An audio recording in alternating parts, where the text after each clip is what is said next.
claims were made in response to a reported statement yesterday by State Health Department Chief Health Officer Dr. Tony Adams.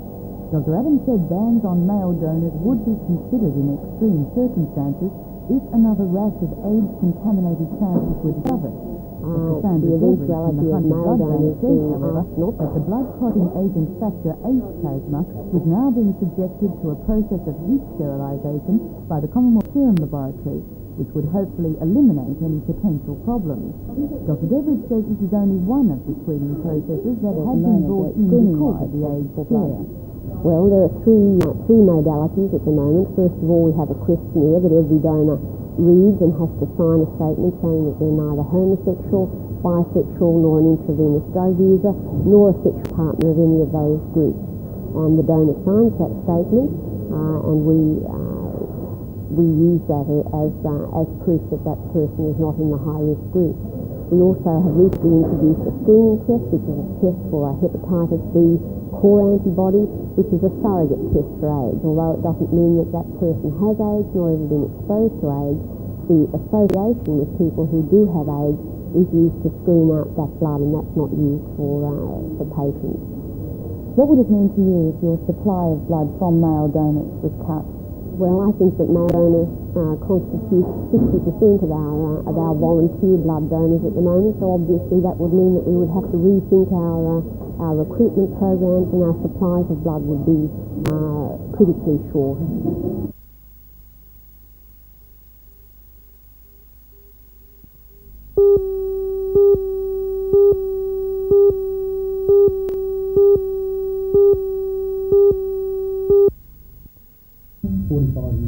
The program was conducted in two parts.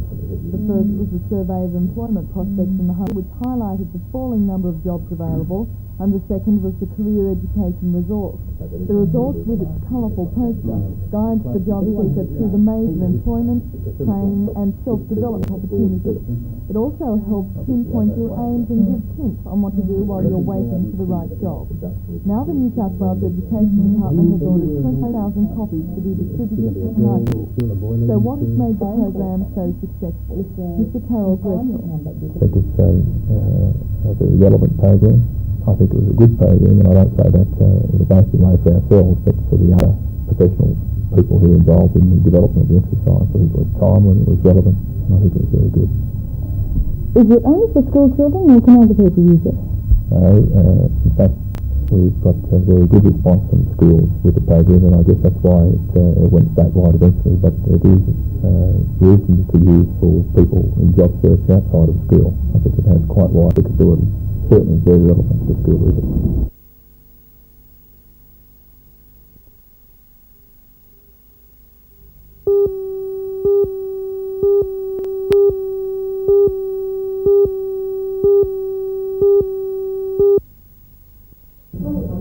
Groups representing the physically, sensory and intellectually handicapped attended the meeting to try to work out problems from last year and thresh out new ideas for the coming Awareness Week in the Hunter region. One of the major participants in the week is the Life Without Barriers Foundation, which convened last night's meeting and is working to coordinate the various groups to achieve the common goal of the success of Awareness Week. Secretary of the Foundation, Mr. Andrew Buchanan. I think perhaps greater awareness. I think maybe an awareness that we have to do more in the community, that different sections of the community have to participate more and offer their services. The numbers were disappointing tonight. We sent out roughly 60 or 70 invitations, and there were approximately 35 at the meeting. But I think at least those who were there realised that much more effort has to go into next year's Awareness Week, and we have to coordinate all those activities. Because if it wasn't for groups from the developmentally disabled and youth and community services, there wouldn't be an Awareness Week.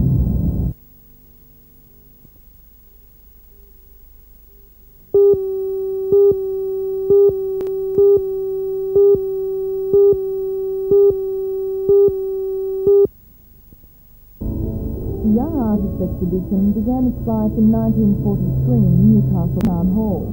Then it had restrictions on the size and type of art to be shown, and it was competitive.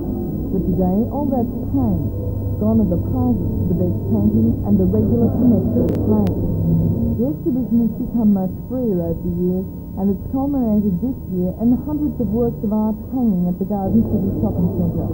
The paintings, pottery, collages, photography and drawings are only bounded by the teachers' and the students' imagination, and at times that can be extraordinary. The exhibition ranges from preschool works to year 12 HSC major works. This gives the spectator an ideal opportunity to view the progression of art through the school system. The Hunter Region Art Curriculum Development Committee had the enviable task of coordinating the art from 300 schools and organising the exhibition. The Regional Director of Education, Mr. Alan Beard, opened the show by reminiscing about his early art training.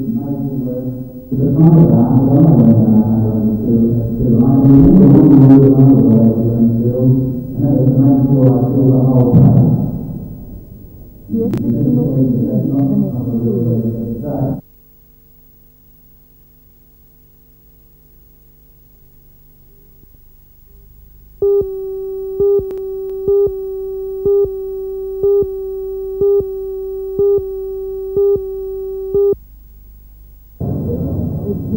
Discussed around the greens that the bowlers in the Newcastle and Hunter regions need an award night to bowl for interest in the game and increase competitiveness.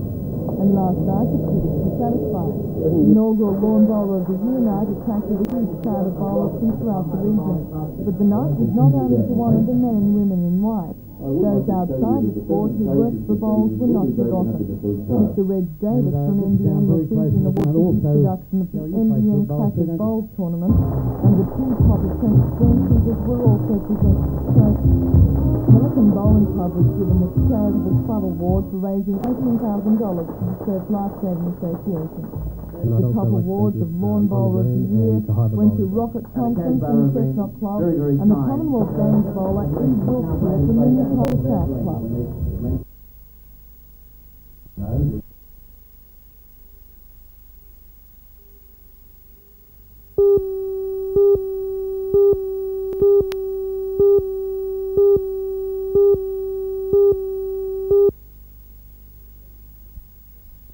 Senator Haynes is serving a 6-year term and doesn't face the people in this election, but she's crossing the country campaigning for the party. Senator Haynes says it's very important the Democrats keep the balance of power in the Senate. Correct. Had we not held the balance of power in 1981, for example, there would now be a sales tax on things like clothing and footwear and building materials for homes, newspapers and books and so on. And had we not had 5 senators in for the last 18 months, we wouldn't have been in the position we were in to raise issues on the environment, on peace and disarmament and nuclear warfare and so on. Do you think the Democrats gained a fair amount from your involvement in the Lionel Murphy case? Well, I don't know. I think we possibly won as much as we lost. It was an issue that was very dear to the heart of the left-wing Labour camp, for example, and my office had a number of indignant phone calls with a non-lawyer meddling, as they would say, in issues like that. But quite frankly, the Senate had no option at all. Section 72.2 of the Constitution said that a High Court judge can only be judged himself by both houses of Parliament, so there was no choice.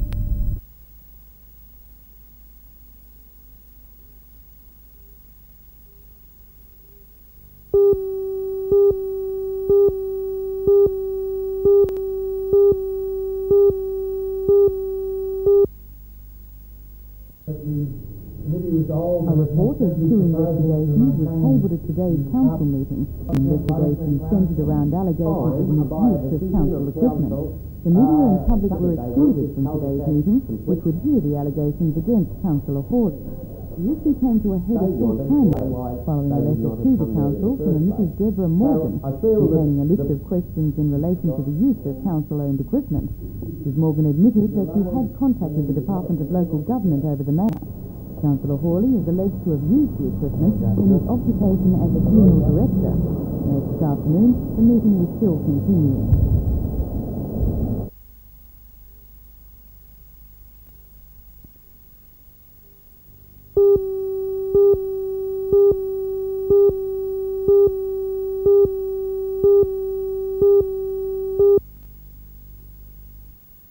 A condition always attached to the approval of the joint open-cut mines, which now characterise the Upper Hunter, was that they should contribute to the local infrastructure. In the case of Drayton, that amounted to the payment of $1.75 million to Muswellbrook Council. Accepting the second instalment for cheque for $550,000, the Shire President said the funds would give the people of Muswellbrook recreational and educational facilities they otherwise would not have. Truly thank you for He this, also paid tribute to Drayton's and record we look as forward a would like to citizen have of you. the Shire. And let me say very clearly that they have been excellent corporate citizens. They've been the type of company and corporate citizen that would set the benchmark for all other companies coming into this area. From a controversial start delayed by youth bans, Drayton has continued to grow. It now employs 299. By April next year, that figure will increase to 345 as production goes from the current level of 2.5 million tonnes a year to 3 million tonnes. All of the coal is for export.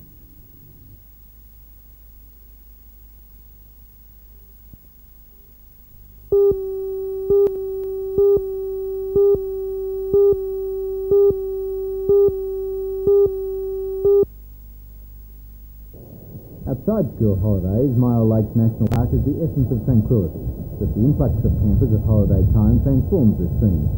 To eliminate one growing source of annoyance to many campers, portable generators are banned this summer. Something only just started to get out of hand, and we thought it was better to try and do something about it early. People are bringing TVs, stereos, large electric fridges, and the generators themselves, of course. And that all runs contrary to the idea of what the park's about. Well, a lot of people come here because it's supposed to be peace and quiet. It's just not the case. The generators wreck that quiet, especially at night when other things are relatively quiet. The generators are fairly obtrusive. There's also a time limit on campers, so no one person can hog the best site. Our idea is that it's simply not feasible to automatically show somebody out after 8 weeks, and that's not our intention. The idea is that it'll be a tool, if you like, a management tool, which can be used where necessary. And that might mean somebody's causing a menace and need some reason to get them out of the place where people. But it's specifically designed to try and allow more people to use some of the best sites. In other words, when it comes time to implementing some of the other recommendations contained in the Myall Lakes National Park Management Plan, the Wildlife Service will obviously face more opposition. Squatters' huts within the park, like these at Yagan, are to go in 3 years, making the area available to the public for camping. The beaches immediately north and south of Yagan are also to be closed to four-wheel drive. The service believes some beaches should be available to walkers only. Further south, damage to the dune system and vegetation seem likely to result in tighter controls on beach vehicles. However, by far the most controversial issue triggered by the management plan is the suggestion that non-motorised boating be favoured on the park's 10,000 hectares of waterway. There are no bans yet, but the Wildlife Service claims there are strong arguments against powerboats. our assessment of the information that is available and the subjective assessment of that is that there is good reason to be concerned about the effect of powerboats, and for a number of reasons, which include matters of pollution, business of competition between powerboats and the environment, waterfowl, those sorts of things, weeds, and especially the competition between that proportion of the public which comes to the national park expecting to be a place that's peaceful and quiet. But isn't a ban on powerboating really a ban on boating altogether? I mean, it's really not safe to even have sailcraft that have no alternative power source covering large areas of this lake. No, I don't think it's a ban on boating altogether at all. And by way of comparison, you look at Tallulah Lakes in Queensland, but there's no power boats, and it's still seen as a big tourist attraction. And I'm sure that, if you go back 10 or 15 years, there were very few private power boats operating on Myall Lake. And in some ways, what we're trying to do is turn the clock back a little bit and say, well, look, if it was possible then, it's still possible now.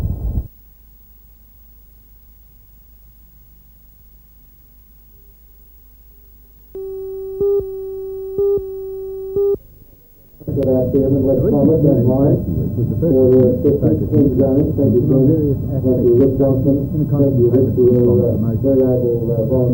Today, the National Safety Council showed its appreciation of the support given by local companies by presenting a number of Safety Week plaques. One of those plaques went to 283. His general manager responded by handing over $10,000 to kick off an organising run for Community Safety Week 1985.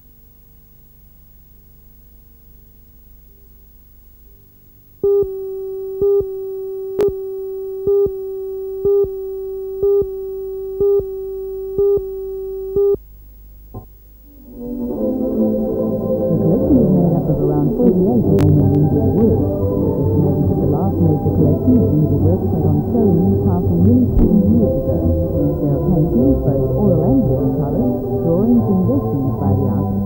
These paintings and drawings have been more than controversial in their time. At one stage, publications containing the more explicit of Mr. Lindsay's work were banned.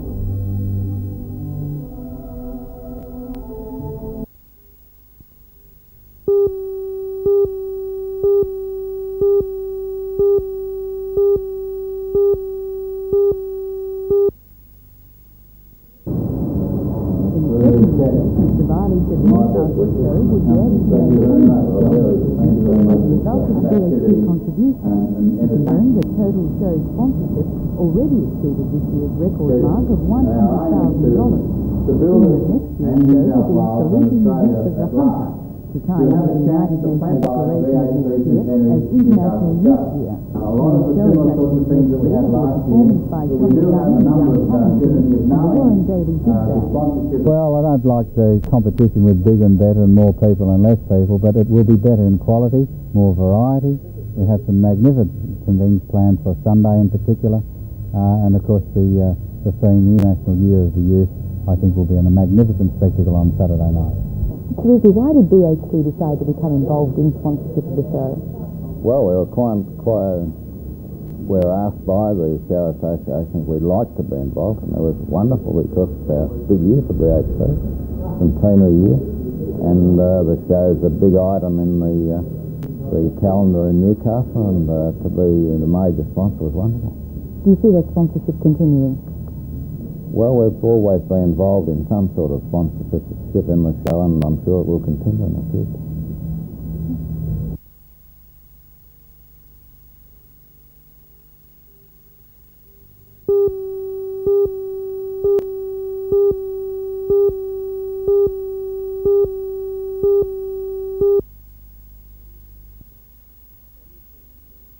Initially it was very disappointing for us. We knew, we were told that it was like a Melbourne Cup atmosphere back here and everybody was counting on us to win, but we just didn't come up for the performance that needed to beat a fabulous team like the Americans, but there's always next time.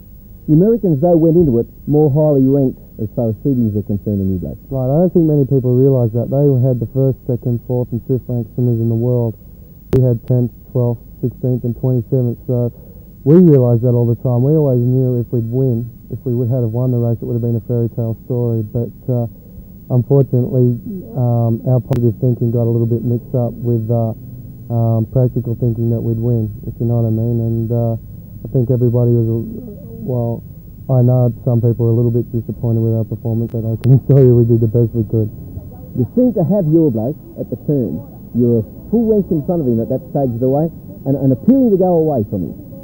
Right, Lee, I'll never ever forget that. You know, that always lives in my mind. But what happened was we had 20,000 people yelling for America in the stands. We had the added pressure. We knew people at home were watching the race. And as soon as I hit the water, I just wanted to swim out of my mind, which I did for the first 50. And all of a sudden, you know, you get that last bit where the grand piano hits. And it was very painful to watch him swim by me. But I think that's where we lost the gold medal, where he swam by me then. So...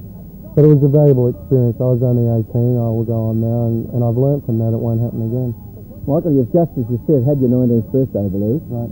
How long can you stay on top in such a competitive thing it's a touch apart these days, isn't it? Right, well normally you're reaching the end of your career by the time you're 25, but there's no rule on that really. You can stay in it for as long as you want to, depending on your training, depending on the backing you can get from various companies and from the government. Unfortunately, in Australia, it comes to the situation when you're 25, you can't, or even when you're 19, you can't rely on living on off your parents all your life, and you've got to get a job, and that's when your performances go down, when you've got to work job and train. The Russians and the Americans get around this because they have a lot more government support. They do. You know, no sour grapes for our government because they do the best they can for our limited taxpayers, but we just can't keep up with the other world nations. It leads me into something. Do you think the Olympics should go open instead of this amateurism that is on at the moment? There's no doubt. I'm not ashamed to say that I'm as professional as you can get at the moment with the backing of the City Mutual Company. They've lessened my hours of work, They're actually paying me to go to the Olympics and Commonwealth Games, not only giving me time off, but paying me while I'm away. I could go on forever what else they're giving me, but it's turned me into the most professional amateur, if you like, that you can have, and unfortunately the way it is these days, it's the only way to go. Well, it's the only way to be competitive, isn't it? Otherwise you do Well, get left that's in the wake of the other swimmers. We'll get asked questions forever, how come we're behind the Americans, and the answer is lack of money and lack of support. But if we can change that and get more professional in our thinking, which is what the swimming union is starting to do, which is good, then you'll find that we will catch up to the other nations and get back to where we were in the, as we were saying before, the Conrad's days, the Dawn Fraser days, which I believe we're slowly getting back towards. Can we get back to those big days? There's no doubt. I think there was a massive revival of swimming, especially in 1982 with the Commonwealth Games, where especially where the mean machine thing started out, and it went on to Los Angeles. We did a lot better than everybody thought, and in style I think the same thing will happen. We'll do a lot better now than people are thinking. People might say we're going to improve a little on our LA performance, which would be good, but I think we're going to improve a lot more. How come you're not in America like every other budding young sport? About 2 weeks ago, the managing director asked me what Sidney Mitchell could do for me in order to stay in Australia. So I gave him a list of things which I'm going to need to continue training, and 2 hours later he rang me back and said, "You've got it." And I said, "Fine, I'll stay in Australia. If I can get that support, there's no reason for me to go overseas."